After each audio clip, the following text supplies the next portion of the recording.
podcast where we compare theme park offerings from coast to coast. We don't always see it eye to eye, but in the end, we try. I'm Alli, and as always, I'm joined in virtual reality, sort of, because we're not in the same room. Anyways, that's CJ, my sister, and she's also the co-host. How are you, CJ? Hello, hello. I'm doing well. How are you doing? I am doing just stinking fine. Thank you for asking. Good, good. Well, thank you all for joining us today as we zippity-doo right into our Splash Mountain episode. And at the time of recording, naturally at time of release as well, Splash Mountain at Disney World is closed. We are actually recording this on January 24th, so it just closed at Disney World. And CJ, you were there this weekend. Yes, before we move on, can I make two quick announcements? Yes. Every episode leading up to a certain date, we talked about a particular topic, and it was me and the marathon. That's right. We glazed right over it. CJ, before we talk about Splash Mountain, how was the marathon? I finished it. I walked the entire way because my knee was screwed up.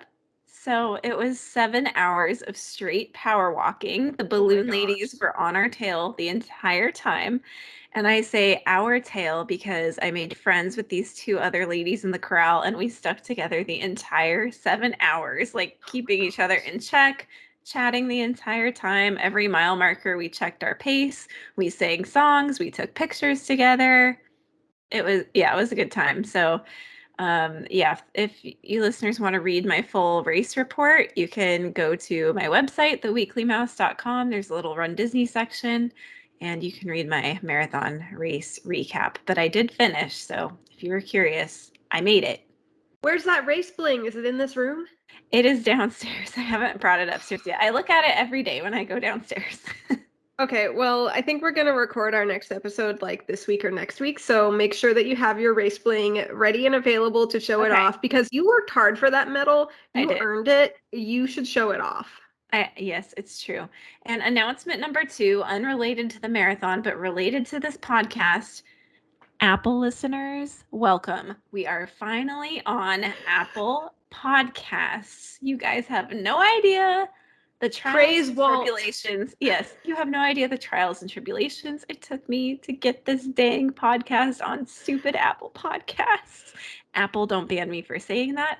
We're finally on Apple Podcasts. So if you're listening to us there, welcome. Welcome. Yeah, it was a mess. I asked you for like MFA codes coming to my phone when CJ's trying to set it up and I'm in a different state than CJ and I didn't see it the first time because I was watching Spider-Man or something. And so I look down like an hour later and I see this verification code and CJ saying, "Hey, I'm trying to get Apple Podcasts set up. Can you send me the code?" And it says you never share the code with anybody. Don't share the code with anybody. I shared it with CJ, but it was too late. So then we had this whole back and forth. I think she sent me, probably at least a dozen requests to, "Oh, I'm so sorry, send me the code." She was working on it on a weekday, and I'm like, "I can send you this code right now, but I have a meeting starting in 2 minutes, so you better not need another code because I can't send it to you when I'm in this meeting." Yes, it was a saga. It was a journey, but we did it. And it was real. We tried early on, episode 1 or 2. We did try, and it was difficult, and we set it aside. And over a year later, we finally got it. Yeah. So welcome, Apple listeners. We are glad to have you. Anyways, back to the topic at hand. Yes, tell us about Splash Mountain closing weekend. So I went 3 times closing week. I went Wednesday night with a friend. We went, I don't know, before the park closed, and we waited like 40 minutes. I think the posted time was like 70 or something, so it wasn't too bad. And then me and my family went Saturday. We decided to rope drop it. I was with my husband, the kids, and our parents. And, my son's tall enough, but he didn't really like it the first time. We took him, like, not that he was scared, but he couldn't see out the front of the boat because the seats in front are too high. So he was just kind of bored. So I didn't want to, like, we could have gotten a disability pass and gone through Lightning Lane, but I didn't want to do that and then have him have a situation where he's like, oh no, I don't want to do that. Especially because he's a kid who relies so much on routines. I didn't want to break his routine and then have him have a breakdown. So, and then my husband and my dad were like, I don't really need to go. So it ended up just being my mom and I rope dropping, which it was one of the craziest rope drops I've ever seen. And I saw pictures from the next day, Sunday, the last day the ride was open, and it was even crazier Sunday. So yeah, we rope dropped it on Saturday. We didn't wait that long, maybe 15, 20 minutes. It wasn't that bad. And then Sunday, I had stuff going on during the day, but Johnny J, who we interviewed from the DMSW podcast a couple weeks ago, he he ended up coming down. You know, when he was on our show, he wasn't sure if he was going to be able to come down for the last day. He convinced his wife he was able to come down. Yes, he came down by himself. So I met up with him probably around, I don't know, like 9:30-ish, and we rode Jungle PM Cruise. or AM? PM. Okay. Because he wanted to be like one of the last logs to go through. So I rode Jungle Cruise with him. It was like a 20-minute wait. And then we went over to Splash Mountain to kind of see what was going on. And they had a PhotoPass photographer set up outside of the ride. There was like a little, I don't know, a little prop that you could take a picture with. And the photo, there was a pretty long line for the PhotoPass, but it took like 20 minutes. And then we got some snacks, and then we went to the bathroom and we kind of observed the area. And it was very apparent there were a lot of people waiting to be the last riders. And it kind of looked like a queue formed outside the queue to be the last riders. And I was like, this is weird. Like, this looks like it's going to be a mess. And we're both kind of like, should we even deal with this? Probably not. Like, first of all, there were a lot of cast members there. There were a lot of managers there, like non-costumed cast members. They were in business attire. There were park security guards, and there were Orange County sheriffs there. So they were ready for whatever was going to happen. And we were kind of worried it was going to turn into a mob scene. So we got into line at 10:45. The park closed at 11, and the posted wait was 175 minutes, and we were like, okay. And this is Sunday night. His flight was at 6:30 the next morning. I had to get up at 6:30 the next morning to get the kids ready for school. So, I was a little apprehensive, and I was thinking to myself, if this goes on for too long, like, I'll just leave. Like, I went on it Saturday, it's all good. But it moved really fast, and it took us from the time we got in line to the time we exited the log, it was like an hour exactly. So, Oh, wow. yeah, and it's a pretty, it's like a 10 to 15 minute long ride. So the wait time was about 40 minutes, give or take. I will say one of the really cool things, and I posted it on my Instagram, The Weekly Mouse. If you don't follow me, you should go look at the video I posted. We got over there, around 10:15 or so, and there were guests all around. The logs go down the hill and the river kind of winds around, and there's all those walkways. There were guests lined up on that fence line cheering for every single log that came down, and That's sweet. that was the coolest thing. There were guests dressed like Brer Rabbit, with like the pink. They were wearing like a pink shirt and like dark shorts. There was a party, like maybe 2 or 3 parties behind us.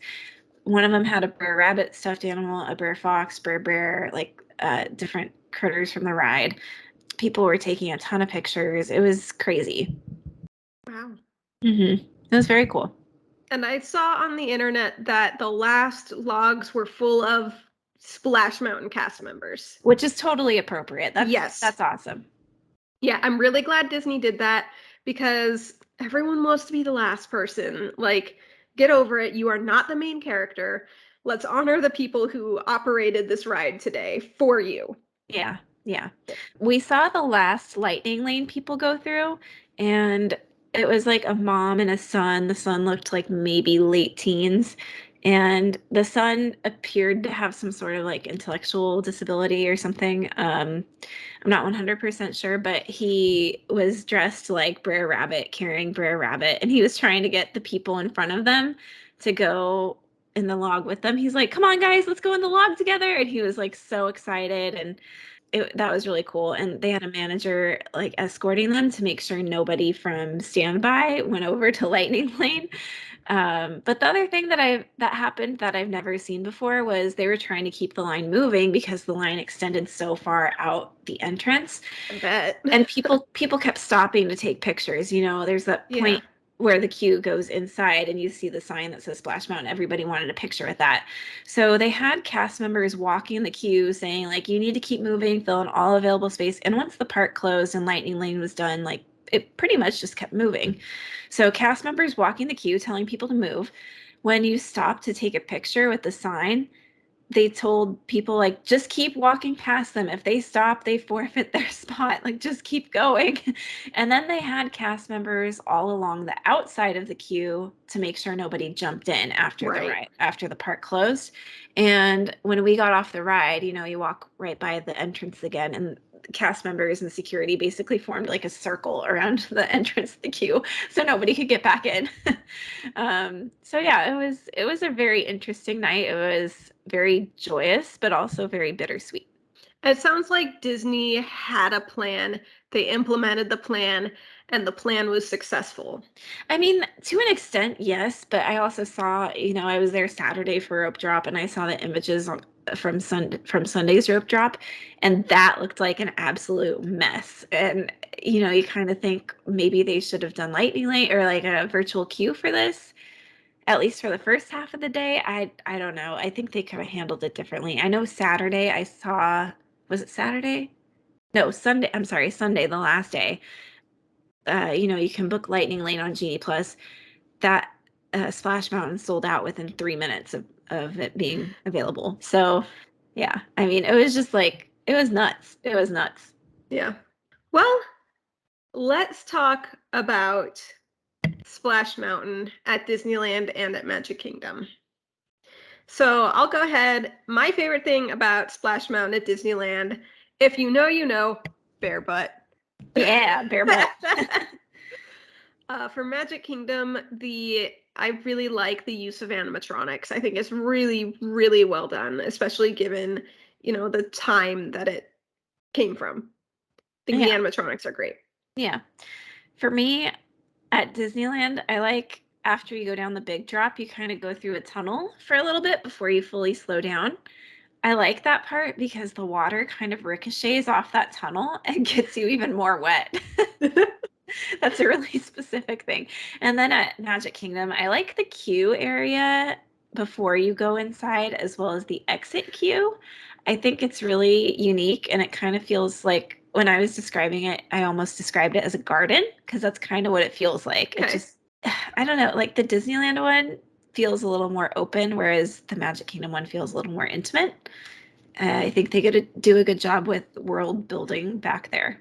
Disneyland Splash Mountain opened July 17th, 1989. And Magic Kingdom opened October 2nd, 1992, and closed January 23rd, 2023. Into the fun facts. Tony Baxter thought of this ride while sitting in traffic. They'd been trying to come up with something to get guests to go to Bear Country for a while. And Tony Baxter said, this is the perfect chance to build a log flume ride and get guests into that corner of the park. He was very likely inspired by the Tales of the Okefenokee Dark Ride over at Six Flags Over Georgia. And if you haven't watched the Defunct Land video on this, you absolutely should because, oh, so many parallels. So many parallels. It's an interesting ride. Yeah. So go watch Defunct Land. Just watch all of Defunct Land because Yes. it's really good. Yes, it is. Once you're all caught up on Park2Park, watch Defunct Land. Yes. Splash Mountain cost $75 million to build.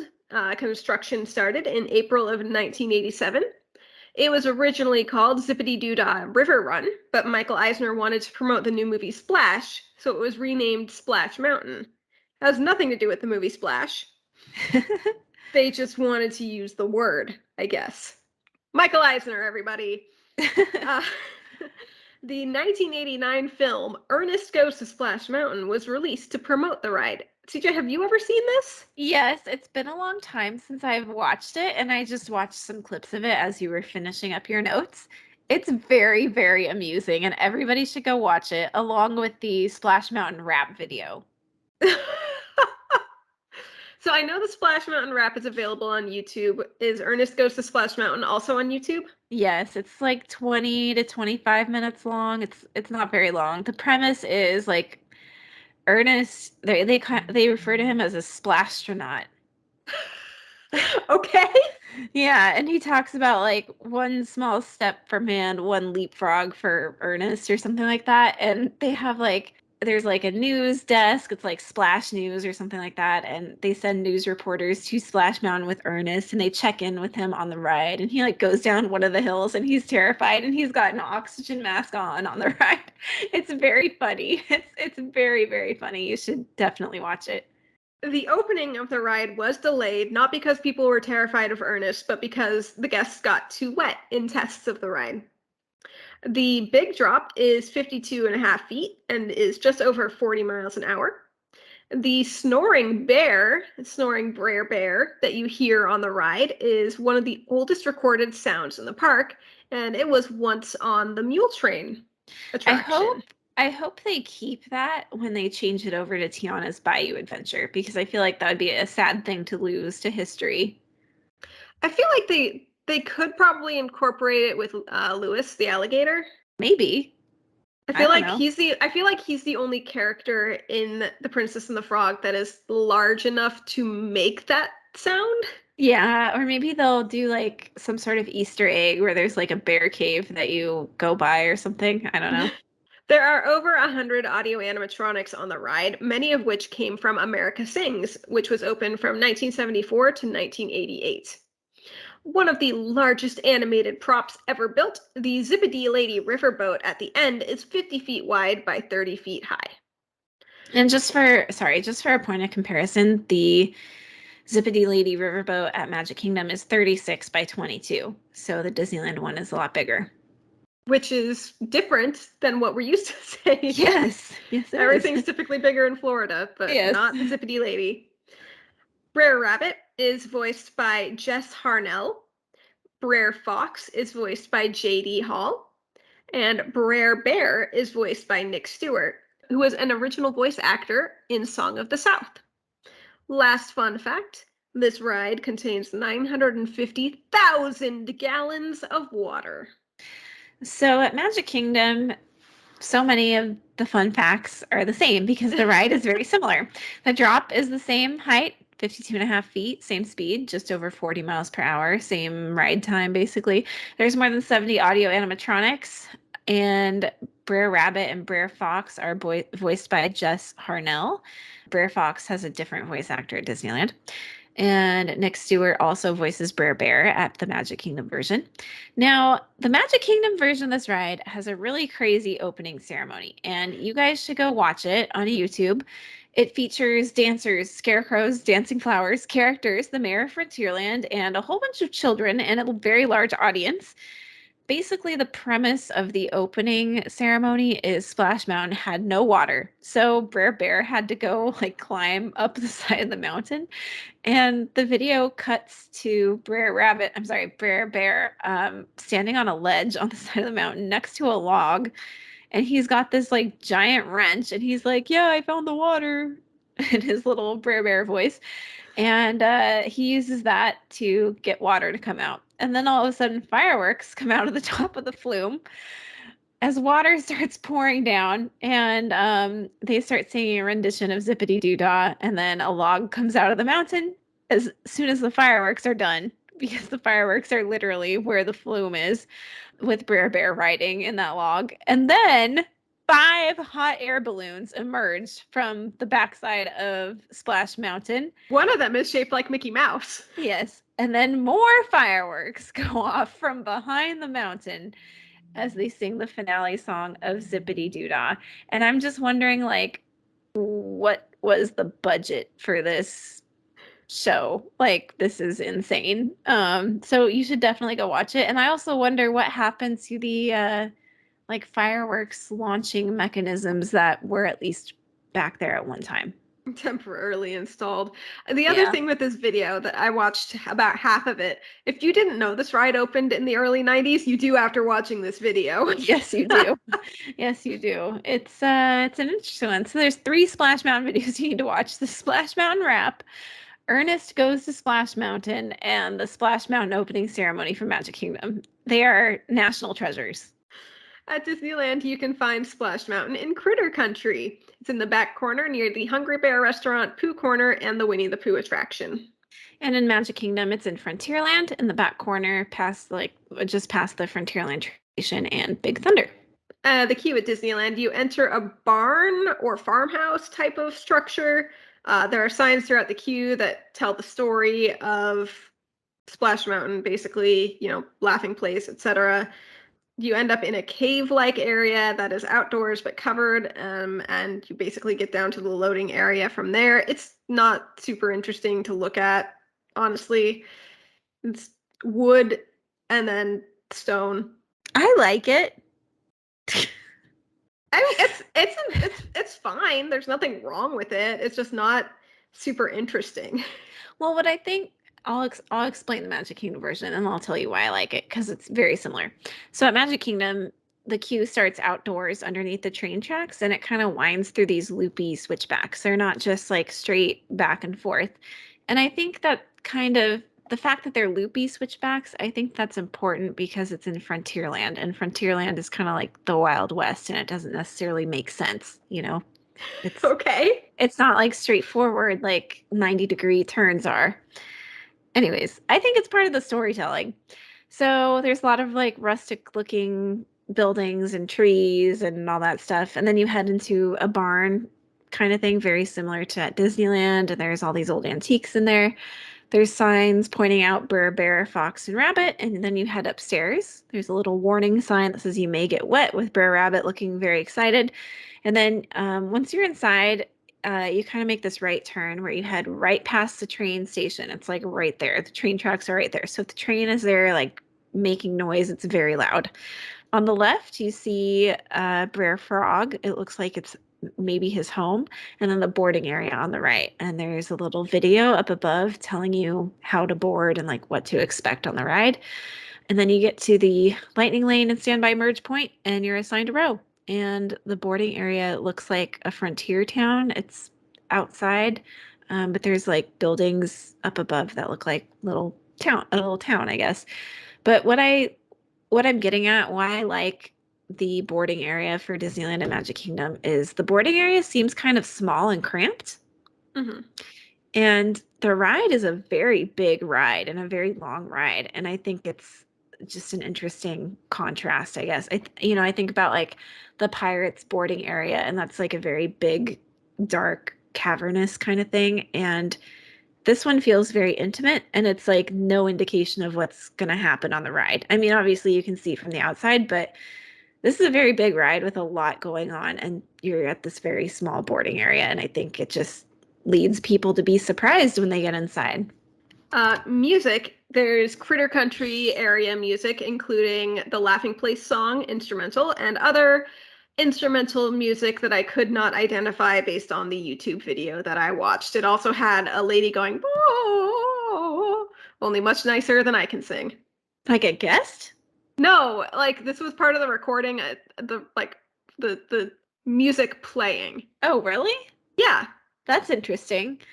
So at Magic Kingdom, the music is the Frontierland area music, and you can hear the train going by really loud, Big Thunder going by, and the Liberty Bell also going by. It's pretty loud with a lot of like rides, and of course the log flume screaming. Nothing quite like the sounds of people screaming as you enter a Yes. queue. Yeah. All right, at Disneyland, you have, for your ride vehicles, there are 6 rows. There's 1 rider per row, except for the back row where you can fit a small 2. So like a mom with a little kid or a dad with a little kid, parent with a little kid, basically. There are no restraints. It is a long way down from the boarding area into those seats, and those seats are not comfortable.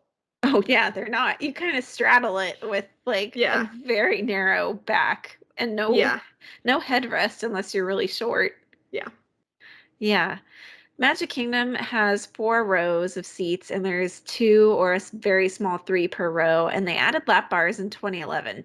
So you have something to hang on to at Disneyland, you like hang on to these metal bars on the side. Yeah, bars on the side. Think like Space Mountain at Magic Kingdom Yes. or Matterhorn at Disneyland, the way that you grab on the sides. Yes. Is it a single lap bar in the row? Yes. Okay, Yes, I it's was a saying, shared if they lap added, bar. like, how does 3 work when there's lap bars? But if it's a shared lap bar, that makes sense. Yeah. Yeah. Now let's ride Splash Mountain. Disneyland, you start by going up a hill around a corner. The How Do You Do song is playing in instrumental. You go over the Briar Patch, which is where the splashdown happens. That's on your right. And then up another covered hill where you see props like crates and molasses barrels and cane sugar barrels. You go past Brer Rabbit's house and a sign pointing out Brer Fox's home as you round another corner where you can see a wagon with like watermelons and other like fruit and vegetables on the right. If you look ahead, you can see Space Mountain in the distance, actually. To the right, there is oh, it's not on the right, just kidding. It's on the left. It's the big drop. There is the bear snoring behind a door on your right before you go down Slippin' Falls, which is the first drop. Then you enter the indoor portion of the ride. There's singing birds and singing frogs and a gator, and everybody's just kind of chilling and having a zippity-doo-dah day. You pass Brer Fox, who is bobbing Brer Bear up and down over the water. Brer Fox is complaining about something, which can't really. He was kind of hard to understand, honestly, but he's probably complaining about Brer Rabbit or Brer Bear, as Brer Fox does. You pass Brer Rabbit singing with Brer Toad, most likely. It was a toad. I assume it was Brer Toad. You go down a small hill and around a corner, past a gator, where you see some signs that say, "Be careful," and grins only. This is where you see the bear butt, the Brer Bear butt, to be specific. It is at eye level with you, because then you go down a hill and then you come back up and level out a bit. The song transitions to the Laughing Place song, and there are bees buzzing to the tune and Brer Rabbit laughing maniacally. Brer Bear gets a beehive stuck on his nose. You go through this like blacklight area. There's a whole bunch of birds singing the Laughing Place song, and it's a really horrible place to get stuck for an hour on Splash Mountain. Speaking from experience, that was terrible. Next thing you know, Brer Rabbit is stuck. He has been trapped in the honey by Brer Fox. There's a possum and what we assume to be Brer Rabbit's family. They're singing a song. They say, "Morning, Brer Rabbit is wasting my breath. The rabbit is facing certain death. And don't you go to the laughing place or the fox will get you too." It's all very ominous and very much doom. And you see the big uphill and the vultures they issue the warning like, "Oh, you're not laughing." On the left, Brer Rabbit is begging Brer Fox to please don't throw me in the briar patch. Whatever you do, don't throw me in the briar patch. And Brer Fox is like, "Oh, you don't want me to throw you in the briar patch? Well, that's what you get." And his shadow kind of goes, "Rah, rah, rah." And then you go down the big hill into, surprise, the briar patch. Big splash. You almost practically go out into the rivers of America with this splash. The like level out part where you kind of slow down and lose your momentum, it's really long, actually. You make a U-turn back around into Splash Mountain. You hear the Zippity Doodah song, and you go into the final showroom where you got the animals singing Zippity Doodah on the Zippity Lady. Brer Fox and Brer Bear got themselves into trouble since they're in the briar patch, and a gator is biting Brer Fox's tail. And you learn from Brer Rabbit singing that the briar patch is actually his home. So, haha, get wrecked, Brer Fox. I tricked you. And then you got an owl who used to show you your ride photo, and then the owl was broken for so many years, and then they took away the ride photo screen, and now it's just the owl like educating you. I don't really know. I forgot about that. I totally forgot until you said that. That was I changed my mind. I'm gonna add an addendum. That is my second favorite part of the Disneyland version. The owl, yes. Sometimes showing you your picture and you have to crane your head back to see before your log goes away. Well, the ride through that I watched, the screen is gone. Oh, they took out the screen. Yeah, and that ride through is from December of 2022, so that is fresh. Yeah, I feel like, okay, so like they used to have like a projector I Yeah. think, that projected your ride picture. Or maybe it was, I don't think it was a TV screen. I'm not sure. Some form of thing where the owl would talk and pull up your ride photo, and then if you were lucky, it was actually your ride photo and Yeah. not like the flume in front of you. And then the owl stopped talking, but it was still moving like it was talking, and the like screen worked, and then the owl worked, but the screen didn't, and now it's just a talking owl with no screen. Yes. Okay, so thank you for that Disneyland version. The Very Magic, detailed. yes, Carry on. the Magic Kingdom version is pretty similar, but some of the details are a little different. So you start by going up a small hill past Brer Frog. Can't say that. Brer Frog, who is saying, "Mark my words," and he's issuing a warning about the rabbit, indicating he's probably going to get himself into trouble. Then you ride like through and above the briar patch where you can see the big hill on your right, and you go up another covered hill where you see props like crates and molasses jars. Pretty similar to Disneyland so far. You float along around the outside of the mountain, past gardens, birdhouses, where How Do You Do is playing. You see signs pointing to the Laughing Place and other landmarks, and you also see Brer Rabbit's house. Next up is Slip Falls with a broken rope bridge right above that, and you go down Slip Falls and head straight into the mountain, where there are birds, frogs, gators, turtles, porcupine, etc., singing "How Do You Do" while they're fishing and playing in a meadow-like scene. Then you finally see Brer Fox and Brer Bear on the right side trying to catch Brer Rabbit, who has not been caught. And then we see the rabbit family. They have these animatronics. And then there's an animated Brer Rabbit skipping along the hill in the background. But the rabbit family is basically telling stories about Brer Rabbit, Fox, and Bear. Next, we see Brer Bear trapped in one of Brer Fox's contraptions that are meant to catch the rabbit, and Brer Fox is chattering away about, "What are you doing in my trap, Brer Bear?" And this is when the music changes to Laugh-In Place.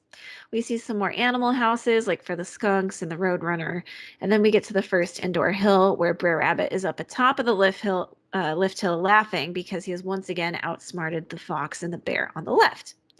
The hill indicates that we are going to the Laughing Place, and we splash down and we see a lot of beehives, and then Brer Bear and Fox are struggling with the beehives.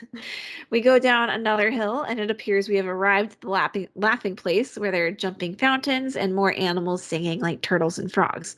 Then we see signs that say, "Beware, watch out." Rabbit has been caught by Brer Fox. He's trapped in a beehive and stuck in the honey. He's saying, "Let me go! Get me out of here!" There are signs pointing to Brer Fox's lair as you head towards the vultures that are hanging out above the logs at the base of the big hill. And they're saying things like, "So, you're looking for a laughing place, eh?" And you go up the hill, and the last scene you see on the left is Rabbit, who is seemingly in trouble, about to be put into a cauldron, tied up, talking about the briar patch. Then you head down the big hill straight into the briar patch. You loop around past some pedestrian areas right above you where people are watching, and eventually back inside the mountain where a banner says, "Welcome home, Brer Rabbit," and there are lots of animals on the Zippity Lady singing Zippity Doodah. And you see the train passing by overhead if you time it right. You then see Fox and the bear in trouble with a gator, and Brer Rabbit is relaxing with Mr. Bluebird because he has outsmarted them. The train also does go through Splash Mountain at Disneyland. I just forgot about it because it has been so long. Uh-huh. When you exit at Disneyland, you disembark to the left, head up a ramp to scan for your photo pass. Then you're outside near Pooh Corner and the rest of Critter Country. There is a very small gift shop on the right where you can purchase your picture. It's really less of a gift shop and more of a walk-up stand with some freestanding merch racks, such as offering items such as towels. Just in case you got a little wet. Just in case. And other like pieces of merch, like maybe an autograph book or something, maybe a bubble wand. I don't know. At Magic Kingdom, you also disembark to the left. You head up a ramp to scan for your photo pass. You can go through the gift shop, which is on the left, or stay to the right and exit out a covered walkway where you'll see bathrooms, and then back underneath the train station to the rest of Frontierland. At both parks, the height requirement is 40 inches, and both are open during fireworks, except for Magic Kingdom now because it's closed until it reopens as not Splash Mountain. RIP. They're both open during the rain, although it does depend on the severity of the rain and whether or not there's lightning in the area. Mhm. And they both have lightning lane. Disneyland has a single rider, but Magic Kingdom does not. So, with that, all the facts are laid out. It's time for the final showdown. Can we see eye to eye? Does one side stand out above the crowd? CJ, you get to go first. They're both really similar. This is a hard one. Do you know which way you're going to go? Yes, though it's not easy. Okay. I am going to go with the Magic Kingdom version because they have a little bit more depth to the scenes, I think. Like there's the one part where you see the rabbit family, but there's like an animated Brer Rabbit like jumping along in the background. And there is another part, this effect hasn't worked in a long time. I think they gave up on it, where like the animatronic rabbit was jumping along a hill. Oh, And I then actually saw that in the ride through that I watched. yeah, that hasn't worked in a while. The ride there I watched didn't have that, and it didn't work in the last week when I rode it. So I think that's cool. I think they did a little bit more with the ride, and the seating configuration is kind of nice. I like sitting next to somebody. I think that's a bit unusual for log rides. What about you? All right. I am also going with Magic Kingdom for most of the reasons that you mentioned, as well as I think the audio is clearer, Mm, and I think that helps convey the story better. You know, we were talking about when I was going through the ride through Disneyland, I was like, oh yeah, Brer Fox is mad about something.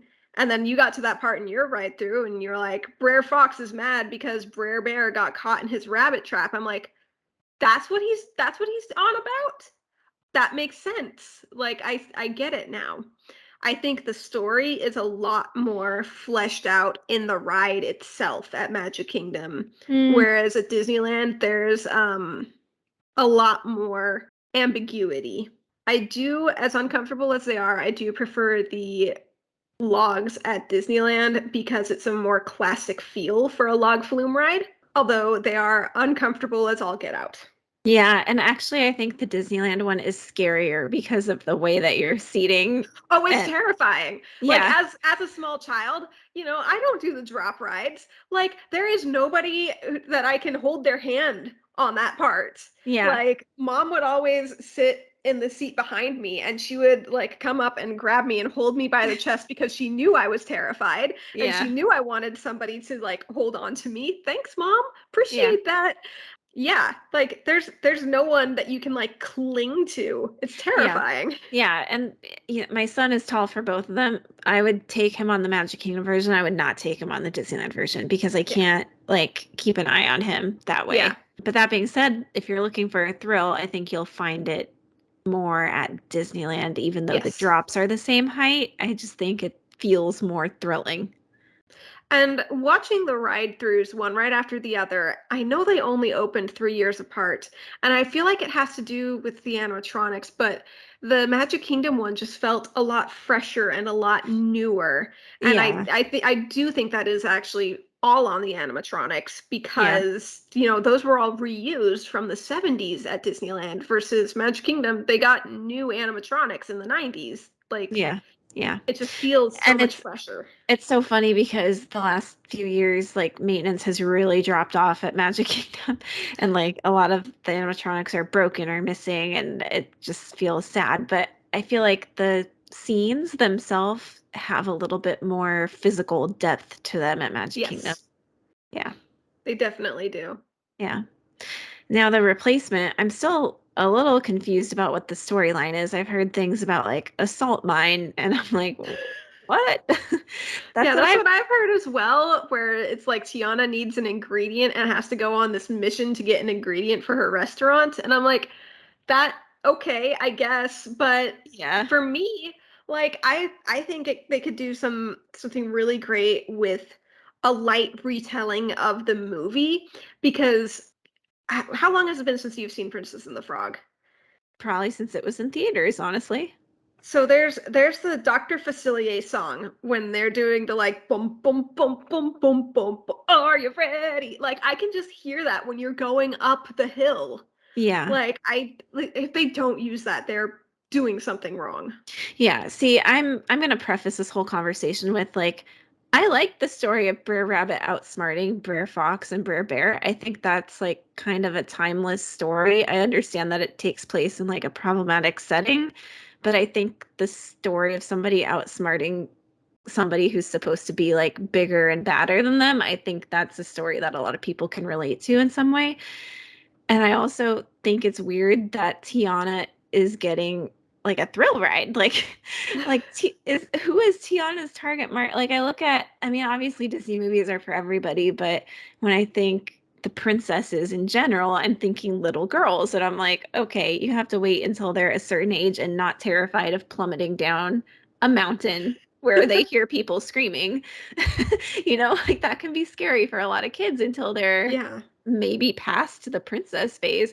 So like those are initial problems I have going into this. And then to hear that they're not going with the Dr. Facilier storyline and they're doing this like salt mine ingredient adventure, it really frightens me that the Imagineers might be like way off course here and totally miss the mark on the story and end up with a weak attraction because I like they might be starting off misguided just in the story direction that they're choosing to take this in. And then I don't know, the way that they did Frozen with the projected faces instead of the real faces. I'm like, are they gonna go with the projected faces again? Because I don't know if people really like to see that all the time. Like, I'm just worried a little bit like about the story and the execution of that. I think Splash Mountain, the ride, stripping it of everything, is a strong enough ride on its own that it's still going to be popular. I'm just a little concerned. Well, we will have to put our faith, trust, and pixie dust in those Imagineers and hope that they listen to the Park2Park podcast and say, oh, yeah, that is a really great idea. We should do that. Yeah, I'm also the other. They're gonna have to redesign the logs, I think, because they all have like Brer Rabbit on them on the front. That they do. So I wonder what they're gonna do. They could change them into fireflies or alligators or Okay. frogs. Okay. Yeah, frog would be good. I am really excited to see the ride After Dark. Have you seen the like animation or concept art of what it looks like after dark? I will in about 5 seconds. Okay, because I'm really excited to see that. I think it's gonna look really good. This one where it like, Where it's like glowing. yeah. I think that's gonna look really cool. Well, I think that they learned a lot from Pandora After Dark and are Hmm. implementing it here. They're taking that and translating it to this area. Is that a crown on top of that water tower? I think that is. Oh my gosh. That's so cheesy. I don't like that. Let me see. Now There's I'm Googling. there's definitely a crown on top of that water tower. Oh dear. There is. That is very cheesy. I don't like that. I don't like that either. That is incredibly cheesy. Oh dear. Okay. Well, Okay, well, hopefully they don't do that. yeah, I think that looks really bad. Oh no. Well, CJ, do you have any final thoughts on Splash Mountain? I have two. Okay. First, maybe that crown they can like lay flat on top of the water tower and incorporate it into the design of the wood or the iron, whatever's on top of because her crown has like ovals on it. So maybe they can make that the top instead of sticking straight up. Okay. It took me a minute to pick up what you were putting down there. I'm like, are you trying to make her crown into a wrought iron like gate around it? Like, No, no, no, but like a wrought iron design on the roof of the water tower that's not okay, sticking straight up, but laying flat. That would be a okay, lot better. but people wouldn't be able to see it. Unless you're on the ride. But then again, is it really a bad thing that people wouldn't be able to see it? That's ugly right now. As it stands, that's kind of ugly. Secondly, I'm looking at like the model they had at D23 Expo, and the trees that they use kind of look like broccoli. Delicious. And appropriate if there's going to be a restaurant involved. Yeah, did you hear they're turning the French market at Disneyland into Tiana's palace? Oh, okay. Yeah. I knew something was going to be Tiana's Palace. For whatever reason, I had it in my head that the Hungry Bear was going to be just because it's right there. I'm like, well, that makes sense, I guess. But no, I like that. I think it makes more sense to do the French market. Cool. Good for Tiana. Yeah. Yeah. Yeah. I have a couple of thoughts, and Okay. some of them are questions. Is Splash Mountain at Disneyland going to stay in Critter Country, or are the boundaries going to be redrawn to put it in New Orleans Square? That's what I'm wondering too. And maybe you're onto something about Hungry Bear not being Tiana's palace, because with the French market, or I'm sorry, with Tiana's taking over French market, they can keep Hungry Bear and Winnie the Pooh and Pooh Corner. Like that could be Critter Country still. That's all of Critter Country if they take Splash Mountain out. And the canoes. And the canoes. But That's yes, not a lot. Critter Country is going away, and that kind of makes me sad because it has its roots in Bear Country, and that's kind of an older thing. I share similar questions. What are your other thoughts? I forgot. Well, you said I have thoughts, and they are questions. I think it was mostly about the boundaries between New Orleans Square and Critter Country and if they are being redrawn or not. So Yeah, that's the other thing I'm a little confused about. Like in Magic Kingdom now, the Tiana ride is going to be in Frontierland, which makes less sense than Critter Country. I feel like, it takes place in New Orleans. Princess and the Frog does. I feel like it has to be in New Orleans Square, and yeah, it's right on the border, so it would be not unreasonable to put it in New Orleans Square, just literally redrawing lines on a map. But what happens to Critter Country? Does Critter Country actually become Bear Country now because it's primarily that's the true. Hungry Bear and Winnie the Pooh and Pooh Corner? That would and be the really canoes. interesting. That would be a very interesting change if they changed it back to Bear Country. And I think that might be a welcome change for, people who cling on to old Disney things like I do. Yeah. I know I would be okay with that change. You're so clingy, CJ. I know, I'm sorry. We're going to nickname you Saran Wrap. Wow, that was bad. Well, thank you all for joining us as we discussed Splash Mountain and a little bit of Tiana's Bayou adventure. So let us know what you think. Did you go to closing day at Splash Mountain in Magic Kingdom? What was your experience? Are you planning on going to Disneyland and going on Splash Mountain anytime soon? Let us know. You can find us on Instagram. That's the best way to reach us, is on Instagram at Park2Park with the number 2. We are allegedly on Twitter, same handle, Park2Park with the number 2. You can send us an email, park2parkpod@gmail.com. Subscribe, leave a review, and once again, wherever you listen to podcasts, because we finally made it on Apple. Woo!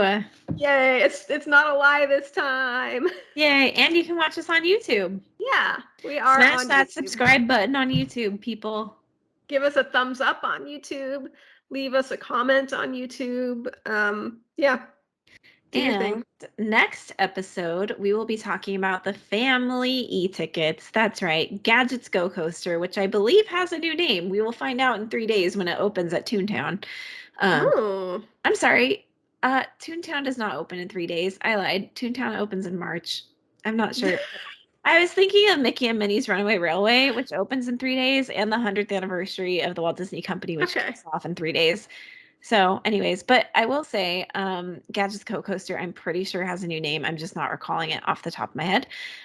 So Gadgets, Goofy's Barnstormer, Goofy's Sky School, which used to be called Mulholland Madness, a very different name, Seven Dwarfs Mine Train, and Slinky Dog Dash. So we have not 1, not 2, not 3, not 4, but 5 different rides to discuss on our next episode. I believe it is Chip and Dale's Gadget Coaster. Okay. Are they considering Gadget a character, or are they referring to the word gadget as like a tool? Has Gadget been eliminated from the Chip and Dale universe? I don't think so. I think it's ambiguous. Let's see here. Yeah. Chip and Dale's Gadget Coaster is in Anaheim and Tokyo Disneyland. Oh. Yeah, it reopens on March 8th, 2023 as Chip and Dale's Gadget Coaster, which will be like 2 days after our episode about it comes out. Okay. Maybe we'll move some things around and do our other episode first instead, so we can wait for ride-throughs. Yeah, we can swap it around and Yeah, we can swap it around if we do Okay, swap it around. So scratch that. Our next episode will be about some terrifying thrill rides, such as my least favorite rides. the Tower of Terror, Yay. Tower of Terror, Guardians of the Galaxy Mission Breakout, and we're also going to talk about Guardians of the Galaxy Cosmic Rewind. Oh no, that means we can't record that episode until after I get back from my trip because I won't have been on it. We lied again. Scratch that. We will be doing Indiana Jones and Dinosaur. See, okay. Now you know what we're going to be talking about for like the next 3 episodes in no particular order. Here's the thing. We like to have the research done as accurately as we can. And since Alli's coming out here, she's going to go on Cosmic Rewind. Even if it costs me $30. So she's gonna be able to go on it and talk about it. And then we're going to wait for Gadget's whatever coaster to reopen in March. Chippendale's Gadget Coaster. So we can get some ride-throughs and some walkthroughs of the queue because I'm sure it's probably changed. So we'll bring you the most up-to-date information about that. So instead, we'll go on to our 3rd upcoming episode, Indiana Jones and Dinosaur. That'll be our next episode. I have to update our spreadsheet. Yes, you do. With that, I think we're done for the night, and I will see you next time. All right. Thanks, everybody. Bye.